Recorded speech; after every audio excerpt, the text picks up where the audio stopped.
My name is Alex, and I'm 32 years old.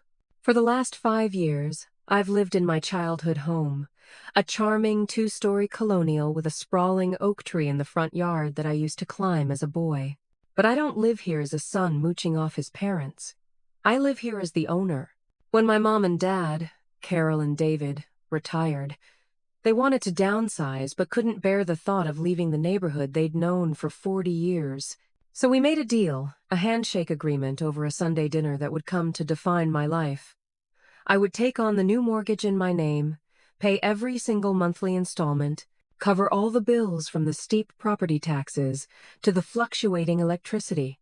And in return, they could live here, rent-free, in the home they loved, for as long as they wanted. It felt like the perfect solution. I would have a stable place to live and run my freelance graphic design business, and they would have a financially secure retirement. But last week, sitting in this very living room under the warm glow of a lamp I paid for, my parents looked me dead in the eye and told me I had 30 days to pack up my life and get out. The reason? My younger sister, Chloe, just got divorced and needed a place to live. In their minds, the needs of their golden child instantly nullified my legal deed, my years of payments, and my entire existence in this house. They assumed I would just comply. They thought I would quietly pack my bags, defeated, and accept my role as the family's sacrificial lamb. What they didn't know was that I had seen this day coming for months, and the first call I made after they delivered their soul-crushing ultimatum wasn't to a realtor or a moving company. It was to my lawyer. If you're watching this right now, I'd love to know where you're tuning in from, so drop a comment below. And before I dive into how this unbelievable story unfolded, do me a favor and hit that like button and subscribe. You're not going to want to miss hearing about what happens when the quiet one in the family finally decides to roar. My family dynamic has always been a solar system with a single blazing Sunday. That sun was Chloe. And I, 4 years her senior, was a distant, barely visible moon, existing only to reflect her light and maintain a steady, predictable orbit. Chloe was vibrant, impulsive, and the permanent center of everyone's universe.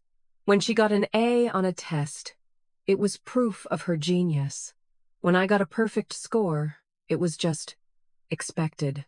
When she scraped a passing grade, it was a cause for celebration, a testament to her artistic soul that couldn't be confined by academics. Her mistakes were romanticized. My achievements were minimized. I was the good son, which was code for being the boring, reliable, and endlessly useful one. This injustice wasn't a subtle undercurrent. It was the foundation of our family. I remember my 17th birthday. I had spent an entire summer lifeguarding at the community pool, saving every penny for a second-hand electric guitar and amplifier. I had my eye on a beautiful, worn Fender Stratocaster at the local pawn shop. It was $450. The day before my birthday, my dad took me aside. "Son," he said, putting a hand on my shoulder, "your mother and I have been talking.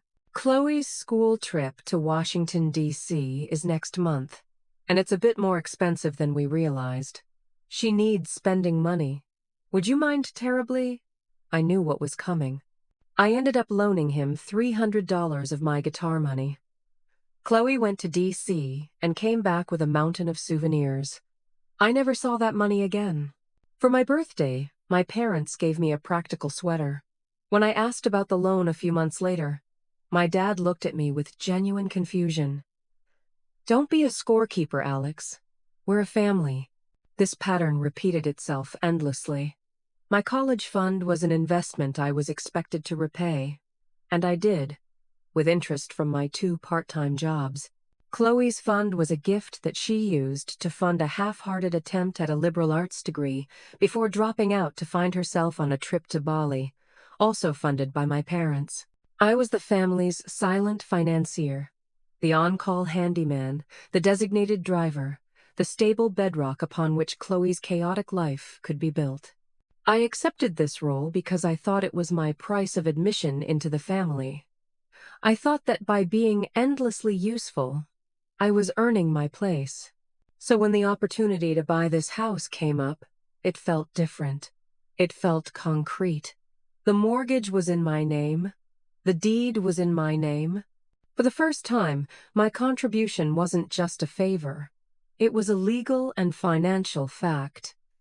I drained my savings for the down payment, money I had been carefully setting aside to start my own design studio. I gave up vacations, worked weekends, and took on extra projects, all to ensure the mortgage was paid on time, every time. In their eyes, however, I wasn't a homeowner. I was just a glorified caretaker, maintaining the family estate until its true heir, Chloe, needed it. The house was never truly mine to them.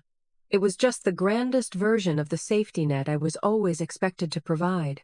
I convinced myself I could live with that unspoken truth. I had no idea that their entitlement was a rising tide, and it was about to become a tsunami that would threaten to sweep my entire life away. Our fragile, dysfunctional peace held for almost 5 years. My life was a quiet rhythm of client deadlines upstairs and the gentle hum of my parents' retirement downstairs. I paid the bills. My dad mowed the lawn. My mom planted tulips. It was a carefully constructed illusion of a normal family. The catalyst that shattered this illusion arrived as they always do in my family, in the form of a hysterical phone call from Chloe. It was a Tuesday night. I was just wrapping up a branding project, feeling that quiet satisfaction that comes from a hard day's work. My phone rang, and Chloe's name flashed on the screen. I almost let it go to voicemail, but a familiar sense of duty took over. I answered to a torrent of hiccuping sobs. Her 6-year marriage to Mark, a man who always seemed more like an accessory than a partner, was over. He had filed for divorce. The prenuptial agreement, which she had laughed off as a mere formality when she signed it, was ironclad. She was being kicked out of their lavish suburban home and was walking away with next to nothing. My initial reaction, as always, was a surge of protective sympathy. She was my sister, and she was hurting. I spent the next 2 hours on the phone, listening to her rage and grieve. I was the calm voice in her storm, offering practical solutions. "We can find you a lawyer, Chloe. I can give you some money to help you get back on your feet. You and the kids can stay with me for a week or two while we figure things out."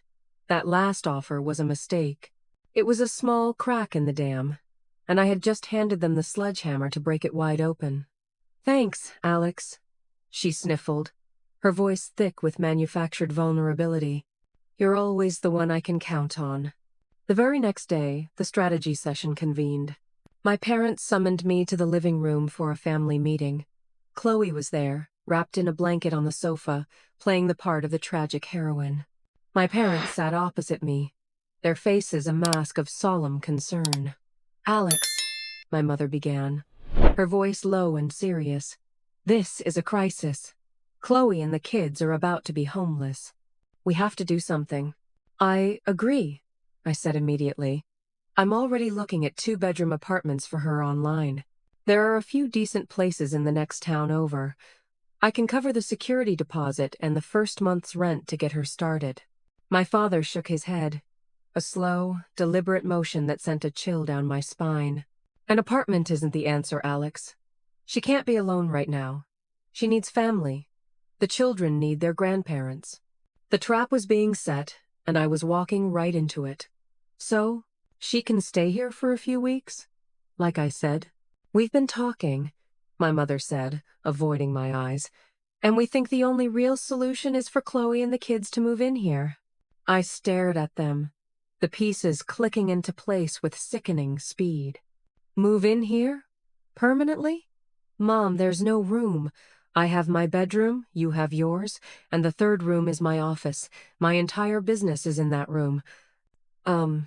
That's the part we need your help with," my dad said, his tone leaving no room for negotiation. "Chloe and the 2 children will need the master bedroom and the guest room. Your mother and I can take your office." The sheer audacity of it left me breathless. "And what about me? Where am I supposed to go? Where am I supposed to work?" My mother attempted a placating smile, a gesture that didn't reach her eyes. "It's a sacrifice, we know, but it's only temporary until Chloe is back on her feet." "You're resourceful, Alex. You can set up your desk in the corner of the living room. Or maybe down in the basement. It's what families do. We pull together. Temporary. That word again. A word that, in my family, meant permanently, at Alex's expense. I tried to argue. I brought up logic, finances, the basic impossibility of 7 people coexisting in a space designed for 3. But my logic was no match for their emotional bulldozer. Every practical objection was met with a guilt-laden response about Chloe's trauma, the children's welfare, and my duty as a son and brother. Defeated and emotionally exhausted, I caved. Chloe, 5-year-old Lily, and 3-year-old Noah moved in that weekend. It felt less like a rescue mission and more like a hostile takeover. The quiet sanctuary of my home was gone, replaced by a chaotic, noisy, and deeply stressful environment. I thought giving up my space and peace of mind was the ultimate sacrifice. I was so naive. It was only the beginning of their demands. The first few weeks were a chaotic blur. My meticulously organized home devolved into a cluttered daycare center. Toys were everywhere. Sticky handprints adorned the walls. The quiet hum of my computer servers in the basement was now drowned out by the constant loop of children's television shows from the living room directly above me. My work, which required intense concentration, became a daily struggle against interruptions. But the invasion was far more insidious than just noise and clutter. It was a systematic dismantling of my life, piece by piece. The betrayal escalated through a series of incidents, each one chipping away at my resolve and opening my eyes to the depth of their entitlement. The first front was, predictably, financial. My utility bills skyrocketed. The water bill tripled. The electricity bill doubled. When the first new set of bills arrived, I printed them out and sat down with Chloe, intending to have a calm, reasonable discussion about contributing. I suggested a modest, token amount far less than what she was actually costing. Her reaction was a masterclass in emotional manipulation. Her eyes filled with tears. "I can't believe you," she whispered, her voice trembling. "I'm a single mom running from an abusive marriage, and you're handing me bills? I thought you were my brother. I thought you cared." My parents, overhearing, immediately rushed to her defense. "Alex, that's enough," my father boomed. "Your sister is a guest in this house. You will not treat her like a tenant." The conversation ended with me apologizing for asking to be compensated for their expenses and agreeing to increase the spending money I was already giving her. I wasn't just paying for their existence. I was now paying for the privilege of being made to feel guilty about it. The second front was a direct assault on my career. I was in the final stages of a design competition for a major tech company. The prize was a $50,000 contract that would have been a game changer for my business. The final presentation was a live video call with 3 executives. I had spent a week preparing. I locked the basement door. I put up 3 separate "Do Not Disturb" signs. I told everyone in the house, repeatedly, that from 2 p.m. to 3 p.m., I was not to be interrupted for any reason short of the house being on fire. At 2:15 p.m., as I was explaining a complex user interface concept, I heard a frantic banging on the basement door. "Alex! Alex, open up!" It was my mother. I tried to ignore it, lowering my voice and leaning closer to the microphone. But the banging became more insistent. "Alex, it's an emergency!" The executives on the call were now looking at each other, their expressions shifting from interest to annoyance. My heart hammered in my chest. Fearing the worst, I excused myself, muted the call, and threw open the door. My mother stood there, a look of panic on her face. "What is it?" I demanded. "Is someone hurt?" She pointed up the stairs. "It's Noah!" He flushed his dinosaur toy down the toilet, and now it's overflowing. I stood there, speechless. This was her emergency. A clogged toilet. I lost the contract. When I confronted my mother later, her response was chillingly dismissive. "Oh, for heaven's sake, it was just a little water. You're a designer, Alex. You can get another job. I only have 1 grandson." The escalation continued into the deeply personal. I came home from a rare grocery run to find Chloe wearing my late grandfather's vintage watch, a piece he had left specifically to me and that I kept in a box in my dresser. "Oh, this?" she said, admiring it on her wrist when I asked her about it. "I found it. It looks much better on me, don't you think? Grandpa would have wanted me to have something to cheer me up." She refused to give it back. My parents backed her up, telling me I was being selfish over a material object. Every boundary I tried to set was bulldozed. Every possession I owned was now considered communal property. I made one last, desperate attempt at a peaceful resolution. I called another family meeting. "We cannot continue like this," I said, my voice shaking with suppressed anger. "This is my home. This is my job. I am happy to help, but there have to be rules. There has to be respect." The reaction was a unified front of gaslighting.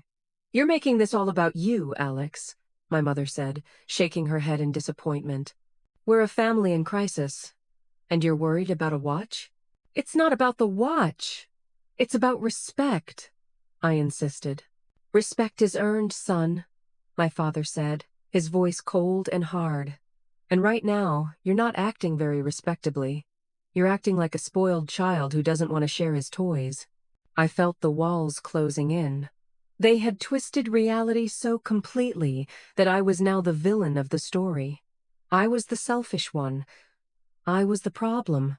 I started to wonder if I was going crazy. That's when the lifeline came, from my oldest client and friend, Mark. He called to check on me after I'd emailed him about losing the tech contract. I didn't plan to, but I ended up telling him everything: the bills, the watch, the toilet, the conversations. I braced myself for him to say I was overreacting. Instead, he was silent for a long moment. Then he said, "Alex, what you're describing isn't a family pulling together. It's a parasitic relationship. They are consuming your life, your career, and your sanity. You're not being sensitive. You're being systematically erased from your own home. Get a lawyer, now." Hearing it from an objective outsider was like a splash of ice water to the face. The fog of guilt and self-doubt that my family had so skillfully created began to dissipate. I wasn't the villain. I was the victim, and my compassion was being used as a weapon against me. That phone call didn't just give me validation, it gave me a mission. I knew then that I had to fight back. I had no idea that their final act of betrayal was just around the corner, and it would be the very thing that gave me the power to end it all. The final straw wasn't a loud, dramatic explosion. It was a quiet, calculated execution, delivered with the chilling calm of people who believe they are absolutely in the right. It happened on a Saturday afternoon, about 2 months into Chloe's stay. I had just spent 48 hours straight working to salvage what was left of a major project after another one of Chloe's interruptions had caused me to miss a key deadline. I was sleep-deprived, running on caffeine and fumes. All I wanted was to crawl into bed and sleep for a week. When I emerged from the basement, I found them waiting for me, assembled around the kitchen table like a tribunal. My father, my mother, and Chloe. The air was thick with an unspoken agenda. There were papers on the table. "Alex, we need to talk," my father said. His tone was the one he used when he was about to lay down the law. It was the same tone he'd used when he told me I had to pay for my own car repairs as a teenager. I sat down, a familiar knot of dread tightening in my stomach. Chloe was staring intently at her hands. My mother had a look of pained resolution on her face, the look of someone about to do something for my own good. "As you know," my father began, "this situation isn't working." A tiny, foolish flicker of hope ignited in me.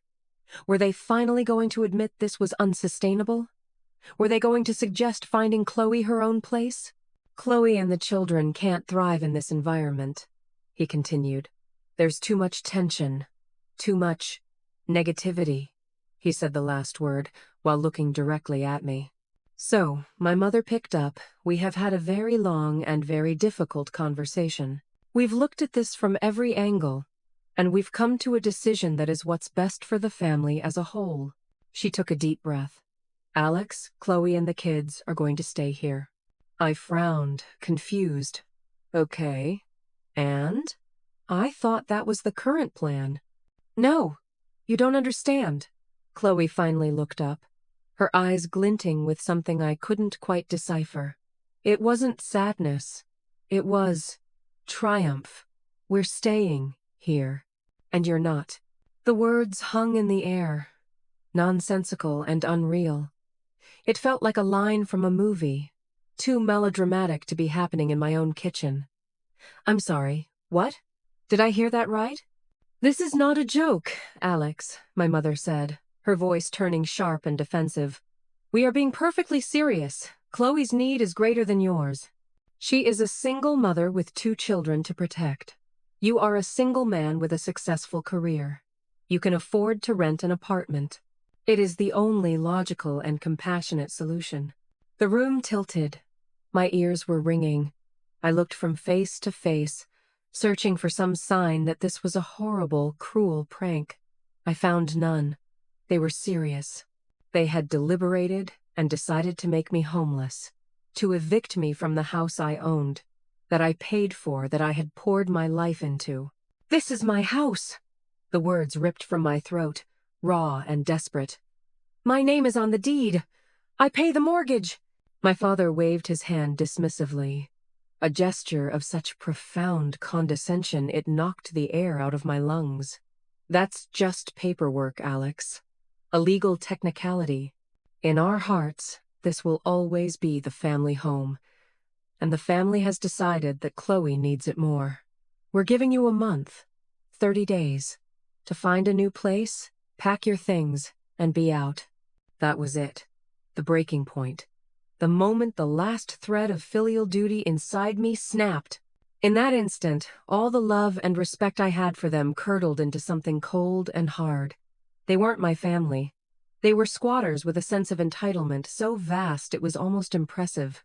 They had pushed me, and now they had pushed me over a cliff. But as I fell, something unexpected happened. I didn't crash. I grew wings.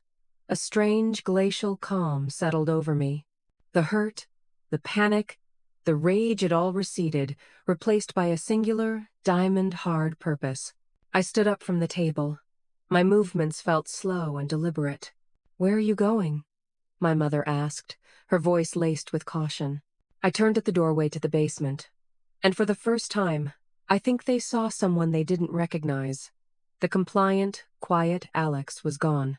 I'm going to my office, I said, my voice even and steady. I have to send an important email. They thought they had won. They thought they had finally pushed me out of the picture. They had no idea that the email I was about to send wasn't to a landlord. It was to my lawyer. And it contained only 3 words. It's time. Proceed. The supreme irony was that they had given me the very ammunition I needed. Their ultimatum wasn't just cruel. It was a catastrophic legal blunder. They didn't know that my office in the basement had become a command center. They didn't know that my secret weapon wasn't a sudden burst of anger, but a meticulously prepared legal strategy that had been in the works for weeks. The moment I left Mark's validating phone call, I had transformed. The hurt, sad son was replaced by a methodical strategist. My first step was finding Sarah Jenkins. I didn't want a bulldog, I wanted a scalpel. Sarah was exactly that. In our first meeting, I laid out everything on her polished conference room table. The deed, the mortgage statements, the highlighted bank records, a spreadsheet I'd created tracking every single cent I'd spent on the house, from major repairs down to light bulbs. She reviewed it all, her expression growing more incredulous with each page. Alex, she said, finally looking up at me, legally, this is an open and shut case. You are the undisputed owner. They are, in legal terms, tenants at will. They have no more right to this house than a stranger on the street. But they're my family, I said, the words tasting like ash. They'll argue it was a family arrangement. And that's the emotional complication, she agreed. They will try to manipulate you with guilt and appeals to family duty. That's why our approach can't just be legal. It has to be strategic. We won't just react. We will build an unshakable fortress of evidence. That became my secret project. While they saw me slinking down to the basement each day, defeated, I was actually building that fortress. Sarah had given me a checklist. I started a daily journal, logging every interaction with timestamps and direct quotes. My mother's "you should be grateful you can help" after I bought $400 worth of groceries. Chloe's "it's not my fault your client is so uptight after she ruined my presentation." My father's "real men provide without complaint" when I mentioned the electricity bill. It all went into the journal. I installed a professional call recording software, and with Sarah's guidance on one-party consent laws in our state, I began recording my phone calls with them. I dug up old emails, text messages, anything that showed the long-standing pattern of financial dependency. I made copies of every receipt. The $5,000 I'd paid for the new water heater, the $12,000 for the roof repair after a storm, the $2,000 for the tree removal in the backyard. My secret weapon wasn't just the deed to the house. It was a mountain of documentation so high and so detailed that it would be impossible to overcome. It proved, beyond any doubt, that I was not just the owner. I was the sole provider, the sole caretaker, the sole reason this house was still standing. Sarah's plan was brilliant in its simplicity. We would wait. Let them make the first illegal move, she had said. Let them be the ones to escalate this from a dysfunctional family dynamic to an actual attempt at dispossession. Their arrogance will be their undoing. And it was. When they sat me down at that kitchen table and gave me 30 days to leave, they weren't just being cruel, they were handing me a loaded gun. That verbal eviction attempt was the final piece of evidence Sarah needed. It was the act that crossed the line from emotional manipulation to a clear, actionable legal threat. So, the email I sent from my basement that night set a quiet, professional plan into motion. Sarah and her team would spend the next 2 days finalizing 2 critical documents. The first was a brutally formal cease and desist letter. It detailed their actions and informed them that any further attempts to intimidate, harass, or coerce me from my property would result in immediate legal action, including a restraining order. The second document was the masterstroke, a piece of legal art Sarah called the conditional notice to quit. It was a formal eviction notice, compliant with all state laws, giving them 60 days to vacate the premises. It listed them all by name: David Peterson, Carol Peterson, Chloe Peterson, Lily Peterson, and Noah Peterson. Seeing my nieces' and nephews' names on a legal document made my stomach turn. But Sarah insisted it was necessary to make it legally binding. But here was the genius part: the condition. A clause at the end stated that the notice would be rendered null and void if, and only if, they met a list of non-negotiable terms within 48 hours, a written retraction of their eviction demand, a signed agreement to a new set of legally binding house rules covering noise, privacy, and finances, and Chloe's first rent check. It gave them a choice: total war or unconditional surrender. It wasn't just a legal maneuver. It was a psychological one. It took the power they thought they had and turned it back on them with devastating force. They thought they were holding a chess game where they were the kings and I was a lonely pawn. They were about to find out that the pawn had been promoted to a queen, and it was my move. Checkmate was just one conversation away. For 2 days, I was a ghost in my own home, adhering to Sarah's advice to maintain a cool, unreadable silence. I let them believe they had won. The atmosphere was thick with their smug satisfaction. Chloe was on the phone constantly, telling friends about her new house and how she planned to redecorate. My mother was making lists of my furniture she thought Chloe could use. They were dancing on the grave of my life in this home before I had even left it. Their lack of empathy was breathtaking. On Tuesday evening, I sent the group text: "I need everyone in the living room at 7 p.m. We need to finalize the terms of my departure." The wording was deliberate, designed to feed their arrogance. When I walked upstairs at 7, they were already there, arranged on the sofa and armchairs like a royal court about to pass sentence. My father sat in the center, steepled fingers, looking like a CEO about to fire an underperforming employee. "Okay, Alex, let's get this over with," he said, his voice laced with impatience. I stood before them, a thick manila folder in my hands. I felt a tremor in my fingers, but my voice, when it came out, was steady. "Thank you for meeting. I wanted to address the decision you made on Saturday to terminate my residency here." "Son, it's for the best," my mother said, her tone dripping with condescending pity. "You'll see that in time. Before I go, I think it's crucial that we all have a clear, legal understanding of the situation," I said, pulling a document from the folder. "This, as you know, is the deed to the house. It lists one owner, me. That makes you, in legal terms, tenants." Chloe let out a short, sharp laugh. "Oh, please, don't be so dramatic. We're not tenants. We're your family. A family that is trying to illegally evict the homeowner," I countered, my voice hardening. "Which brings me to my next documents." I laid them out on the coffee table, one by one, like a poker player revealing a royal flush. "This is a spreadsheet detailing every single financial contribution made to this property in the last 60 months. Mortgage payments, property taxes, insurance, utilities. Total investment from me, $224,781. Total investment from any of you, 0. I then presented the invoices. The new roof after the hailstorm in 2022, $12,000 paid by me. The new water heater last winter, $5,000 paid by me. The emergency plumbing repair when the main line backed up, $3,500 paid by me. With each piece of paper, the smugness on their faces began to falter, replaced by a dawning confusion. They had never seen my contributions quantified like this. They had only experienced them as an endless, invisible resource.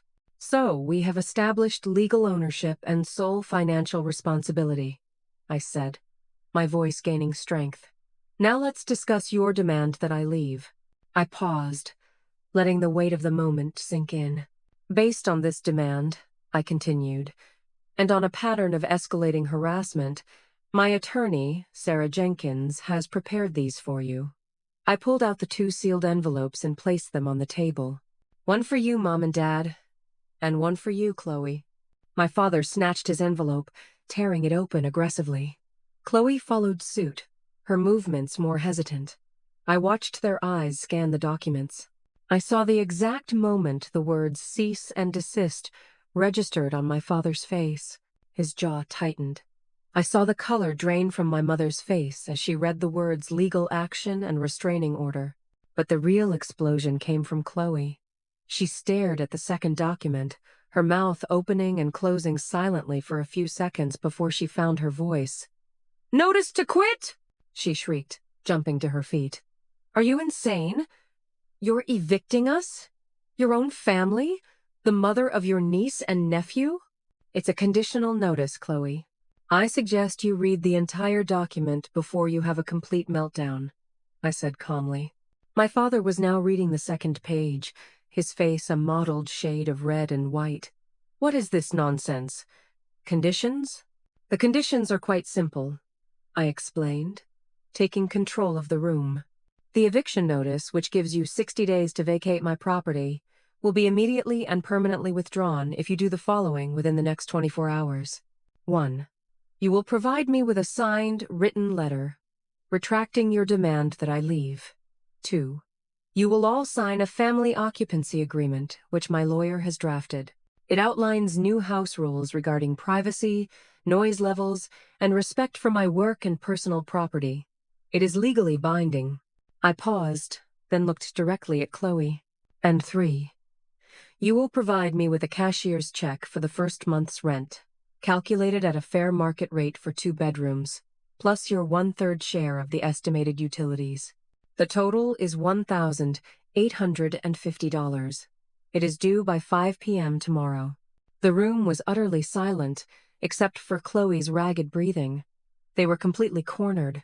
The power dynamic hadn't just shifted, it had been annihilated. They had come to this meeting expecting my surrender. Instead, they were facing homelessness. "You wouldn't," my mother whispered, her voice trembling. "Alex, you wouldn't throw your own mother and father out on the street." "You were going to throw me out," I reminded her, my voice quiet but unyielding. "You made that choice. Now, I'm giving you a choice. You can choose to respect me as the owner of this house and your provider, and we can find a new way to live together. Or you can choose to continue believing you have some moral right to my property, in which case the law will take its course. The decision is yours." I stood up. "You have my terms. I expect your answer. And Chloe's payment by 5 p.m. tomorrow." I turned and walked to the basement stairs, not looking back. I could feel their stunned, hateful glares on my back. But for the first time in my life, I didn't care. The pawn had just taken the king, the queen, and the entire board. The 24 hours that followed were a masterclass in silent warfare. The house, usually filled with chaotic noise, was as quiet as a tomb. I could hear them, their hushed, frantic whispers carrying through the floorboards from the kitchen. I could distinguish the sharp, angry tones of my father, the tearful, pleading notes of my mother, and Chloe's high-pitched, indignant shrieks. They were cycling through the stages of grief for the power they no longer had. Denial, anger, bargaining. I stayed in my basement sanctuary, working on a project with a focus I hadn't felt in months. I ignored their presence. I was no longer a participant in their drama. I was an observer waiting for a foregone conclusion. They had no money, no resources, and no legal leg to stand on. They had only one move to make. At 4:45 p.m. the next day, 15 minutes before my deadline, there was a timid knock on my basement door. It was my father. He looked broken. The authoritative patriarch was gone, replaced by an old man holding 3 pieces of paper. He didn't come in. He just stood in the doorway, avoiding my gaze. "Here," he said, his voice a hoarse whisper. He thrust the papers at me. The first was the signed letter of retraction. The second was the family occupancy agreement, signed by all 3 of them. The third was a cashier's check for $1,850, made out to me from Chloe's account. "We accept your terms," he mumbled.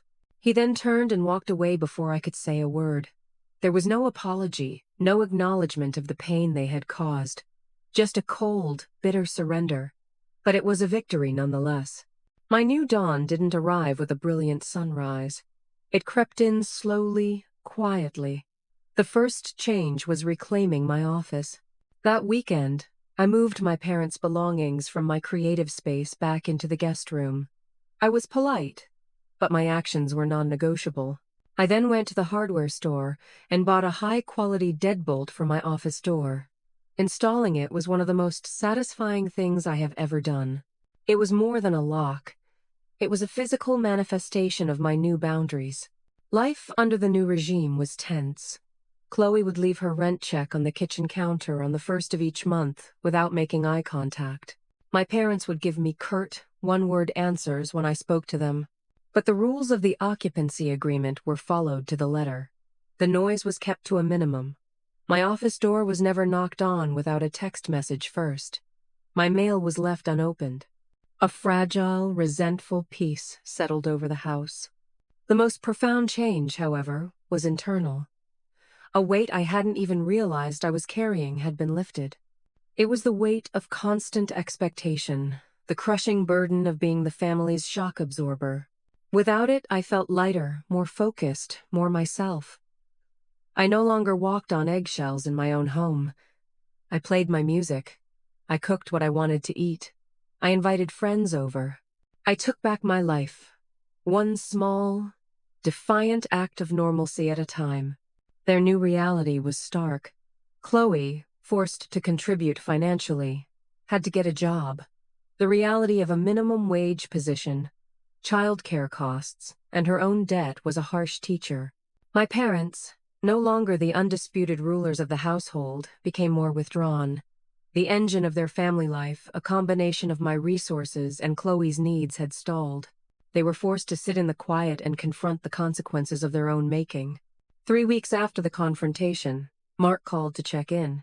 "So, are you speaking to each other?" he asked. "Barely," I admitted.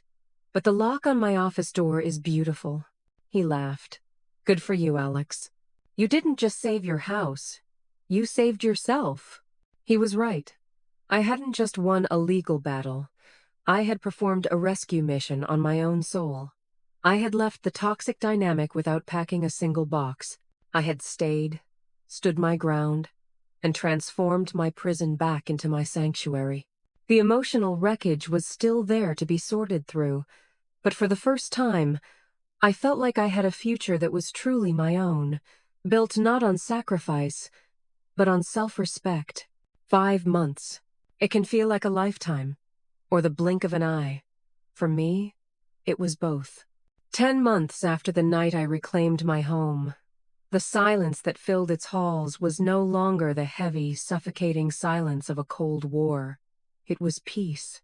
The invisible tripwires of tension and resentment had been disarmed, one by one, replaced by the quiet, predictable hum of a new and functional reality. It wasn't the picture-perfect family from a television commercial, far from it, but it was something far more valuable. It was honest. My professional life, once a daily battle against chaos, had transformed. The deadbolt on my office door was no longer just a piece of hardware. It was a symbol of my reclaimed sanity. With the freedom to think, to create without interruption, my business didn't just recover, it soared. I landed the Aperture Labs contract, the very one I'd been presenting for when my mother's toilet emergency had cost me my previous chance. This time, I nailed the pitch. That contract was a catalyst, leading to referrals and bigger projects. 6 months in, I hired my first part-time junior designer, a bright young graduate named Ben. My basement, once my exile, was now our collaborative studio. The feeling of signing his employment contract, of being a provider on my own terms, was a quiet, profound victory. I wasn't just a freelancer anymore, I was a founder. But the most significant change in my life had a name: Maya. I met her at a local art and wine festival my friend Mark had dragged me to. She was a landscape architect, standing by a display of her elegant garden designs. She had a laugh that was low and genuine, and eyes that seemed to see right through the polite, guarded exterior I'd built around myself. Our first date was coffee that turned into a 4-hour conversation about everything from typography to the migratory patterns of monarch butterflies.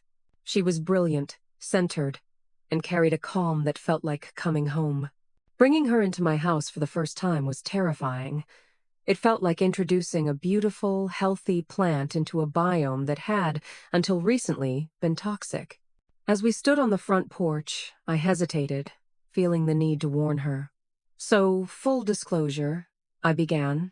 "My living situation island. Unconventional." She just smiled, that steady, reassuring smile of hers, and gently squeezed my hand. "Alex, everyone's family is unconventional. The only difference is the details." That evening was a quiet revelation. I introduced her to my parents.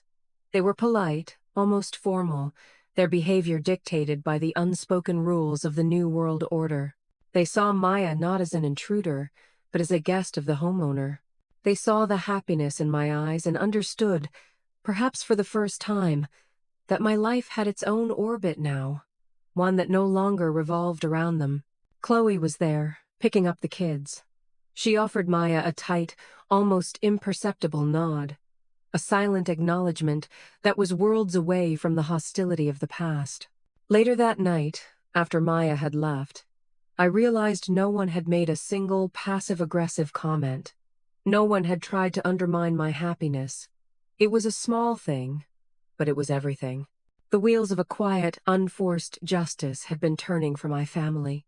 Without me as a crutch, they had been forced to learn to walk on their own. For Chloe, this education was brutal. The reality of a full-time minimum-wage job, coupled with the staggering costs of childcare and her share of the rent, had been a relentless grind. The easy, carefree life she had always taken for granted was gone. The most dramatic test came 7 months after our confrontation. Her aging Toyota finally died, the mechanic quoting her a repair bill that might as well have been $1 million. She came to me that night, her face pale and streaked with tears.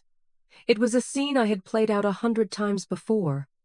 "Alex," she began, her voice cracking, "I'm in so much trouble. The car is dead. I have no way to get to work or take the kids to daycare. I have no money. I don't know what to do." The old Alex would have sighed, pulled out his checkbook, and solved the problem, adding another layer of resentment to his soul. But the new Alex stood his ground, his heart aching with a strange mix of pity and resolve. "I'm sorry you're going through that, Chloe." "It sounds incredibly stressful," I said, my voice gentle but firm. "What are your options?" She stared at me, bewildered. This was not part of the script. "What do you mean? What are my options?" "You're my option. I thought you would help me." "I am helping," I replied. "I'm helping you think this through like an adult. Can you take the bus for a while? Can you talk to your boss about an advance? Can you apply for a small personal loan at the credit union? I can't be your emergency fund anymore. It's not good for you, and it's not good for me." The conversation devolved into a storm of tears and accusations. She called me selfish, heartless, a terrible brother. I stood there and took it, refusing to be drawn into the emotional vortex. When she was finished, I simply said, "I can lend you $200 to help with bus fare for the month, and I'm happy to sit down with you and help you create a real budget. That's my offer."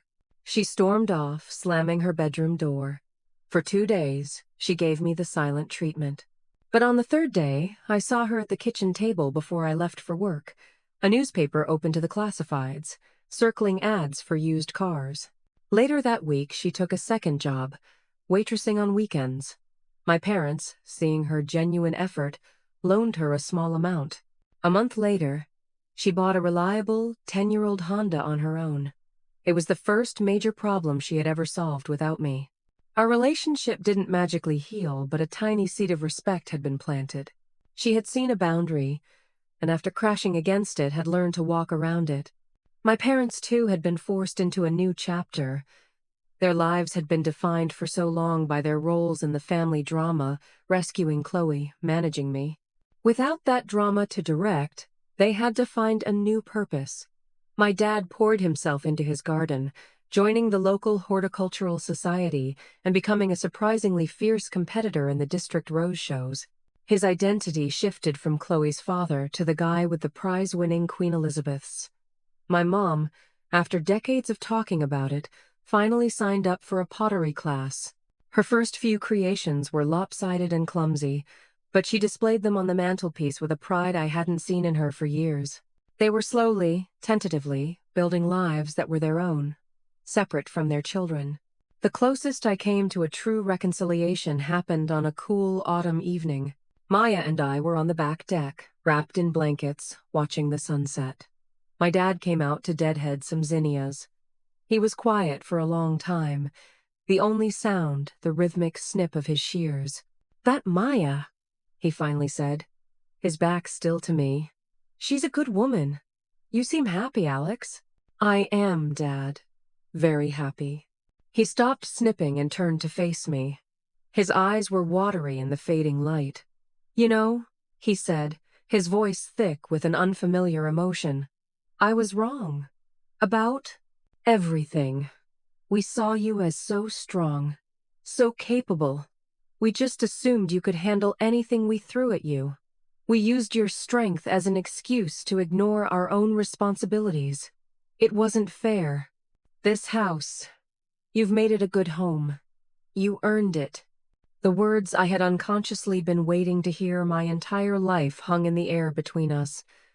It wasn't a perfect apology, but it was honest. It was an admission. It was peace. "Thanks, Dad," I managed to say, my own throat tightening. "That means a lot." My mother found her own way a few weeks later. She found me in the kitchen, looking at a framed photo on the wall, one of the few I had put up. of me and Chloe as kids, grinning gap-toothed on that old oak tree. "You were always such a good big brother," she said softly. She looked at me, her eyes filled with a sad, clear understanding. "We put too much on you, Alex. We saw Chloe's needs as emergencies, and your needs as optional. I see you with Maya. I see your business growing, and I realize we weren't supporting you. We were holding you back. I am so sorry." That was the justice I received. It wasn't about revenge or seeing them suffer. It was the quiet, undeniable justice of restored balance. By removing my support, I had forced them to grow.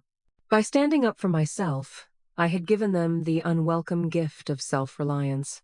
I hadn't destroyed my family. I had shocked it back to life, forcing each member to finally stand on their own. As I stood on my deck, with Maya's head resting on my shoulder, I looked at the house that had once been my prison and was now my castle, and I understood. I hadn't just won a battle for a piece of property. I had won a battle for my own life. As I sit here now, in my quiet office, the late afternoon sun casting long shadows across the floor, I find myself thinking about the nature of strength. For most of my life, I believed strength was about absorption. It was about how much you could carry for others, how much pain you could endure in silence, how wide you could make your shoulders to bear the weight of your family's expectations and mistakes. I saw my own resilience not as a quality to be nurtured for myself, but as a resource to be endlessly exploited by others. My value, I thought, was directly proportional to my utility.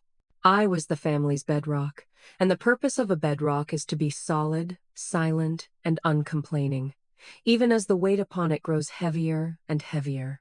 I believed that to be loved, to be essential, I had to be indestructible. And to be indestructible, I had to have no needs of my own. That brutal confrontation in the kitchen, that cold, calculated attempt to erase me from my own life, was the single most painful moment I have ever experienced. But it was also the most liberating. It was the moment the bedrock finally cracked. And through that crack, the light came in. It taught me a fundamental, life-altering truth. True strength isn't about absorption. It's about definition. It's not about how much you can carry. It's about where you draw the line. It's about defining who you are, what you will stand for, and, most importantly, what you will not. The greatest lesson I've learned is that boundaries are not walls you build to keep people out. They are the fences you build to protect the sacred garden of your own well-being. For years, I had let my garden be trampled. I allowed my peace, my career, my financial security, and my emotional health to be treated as a public park, open to be used and abused by anyone who shared my last name. The act of finally saying no, of drafting legal documents, of demanding rent, of installing a lock on my door was not an act of aggression. It was an act of gardening. It was me, finally tending to my own soil, pulling out the weeds of entitlement and disrespect so that something new and healthy could have a chance to grow. I learned that you teach people how to treat you. My family's behavior wasn't a sudden aberration. It was the logical conclusion of 30 years of my silent compliance. Every time I loaned money I knew I'd never get back. Every time I canceled my own plans to fix their emergencies. Every time I swallowed my own feelings to keep the peace. I was giving them a lesson. The lesson was, Alex's boundaries are optional. Alex's resources are limitless. Alex's feelings don't matter as much as ours. They weren't inherently evil people. They were just students who had learned the lesson I had taught them all too well. My stand wasn't just about changing their behavior. It was about changing the curriculum. The new lesson was simple but revolutionary. My worth is not negotiable. This journey forced me to grieve a loss that was, in some ways, more profound than a death. I had to grieve the family I thought I had, or at least the family I always hoped I could earn. I had to accept the heartbreaking reality that the people who were supposed to be my safest harbor were also the source of my greatest storm. It forced me to dismantle the identity I had built for myself as the good son, the fixer, the reliable one, and to sit with the terrifying question, if I am not useful to them, who am I? The answer, I discovered, was beautifully simple. I am myself. I am a talented designer.